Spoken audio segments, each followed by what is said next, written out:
Well, the issue of climate change topped the president's agenda while his administration spent a remarkable $48 billion subsidizing green energy companies in the last year alone, many of those companies owned by donors to his campaigns. But a shocking new study reveals that many of those subsidies have had no effect at all on reducing greenhouse gas emissions, which, of course, was supposed to be the whole point. So what does this mean for the future of the green energy sector? Jim Nelson is the CEO of Solar 3D. He joins us now. Jim, thanks a lot for coming on. So this is an enormous amount of money, $48 billion. You would expect to have something to show for it, and there's nothing? It's true, but this shouldn't be a surprise to anybody. The fact is that in order to make a difference in greenhouse gases in the world, there needs to be full-scale adoption. It needs to run for a couple of years, and it can't just be in America. It has to be throughout the world.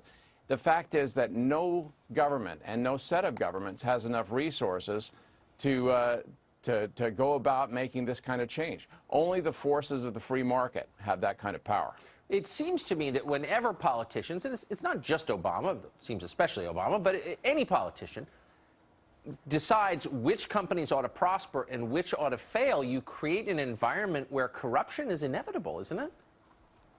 Well, I think so, but, you know, part of it is just that so many things that are political end up being emotional, and frankly, they just need to be rational and make good decisions, because it's all about economics in the end. The fact is that green energy isn't currently economical, and it's not competitive with the low-cost alternatives to energy. And what has to happen is that green energy needs to reduce its costs relative to the low-cost alternatives, and that means innovation.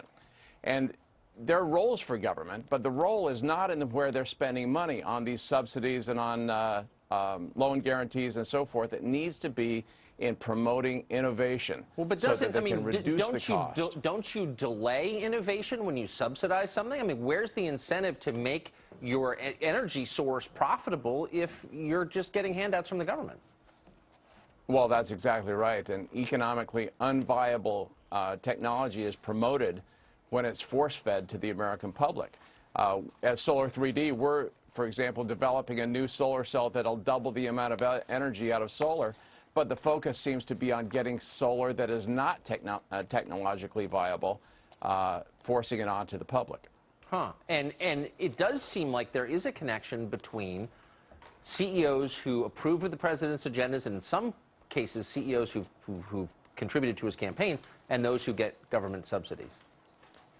Well, let me give you an example. The government, has given $40+ billion in loan guarantees to, and there are two types of loan guarantees. One is to project finance, which shouldn't need loan guarantees if they're viable, and the other one is to technologies that are trying to be developed and then commercialized, all of which have failed, or most of which seem to have failed in the government program so far.